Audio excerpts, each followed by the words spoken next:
During the Liberal leadership race, you said that your middle-class tax cut would offset the loss of carbon rebates. The cut you offered is up to $825. The rebates were as high as $1,800 for a family in Alberta. I'm just wondering how you square that math. We do square the math. We have squared the math. A couple of things. One is you look at where the rebate is today. You net the. Well, I'm going to look at the camera because you moved behind it, but I can't look you in the eye. But you square it with the carbon price. Carbon tax, so-called, that people are no longer paying because the rebate is obviously a gross amount. You have to net off the carbon tax that's being paid. So you have our tax cut today versus that rebate and the net of the carbon tax that has gone away. Plus, we have added the rebate, an extra quarter of the rebate that goes directly to people without the carbon tax. So for a median income, a family of earning $50,000, they come out ahead. What the and hell? by the way, not something that Pierre Poilievre ever mentioned when he said axe the tax for 3 years. Never mentioned the rebate, didn't acknowledge the rebate, doesn't care about that affordability. Sorry, sir.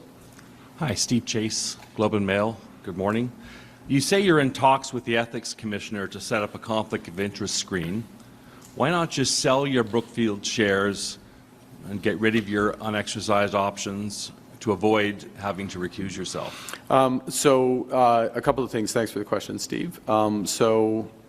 I've more than complied with all the rules, and I've more than complied with all the rules in advance, well in advance, months and months in advance of the requirements that were set up and that currently operate. By the way, requirements that Mr. Poilievre voted for when he was part of Mr. Harper's government. That's the first thing. The second is that I have divested all my assets, with the exception of cash and personal real estate, house and a cottage, into the blind trust, as is the route.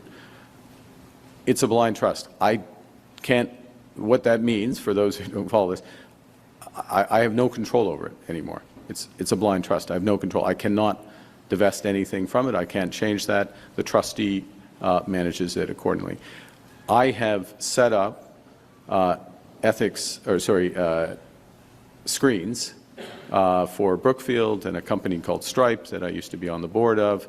I've set those screens up already, well in advance. They'll be administered by the clerk of the Privy Council and the Chief of Staff. And as well, I have already filed months and months and months and months in advance with the Ethics Commissioner all the detail of when the divestitures happen, all the details of those assets. So again, I've complied with all the aspects. I've over-complied, in fact, well in advance, and this is the system we have, and I'm proud that we have it because it draws a sharp contrast with what other countries have. Sorry, Steve.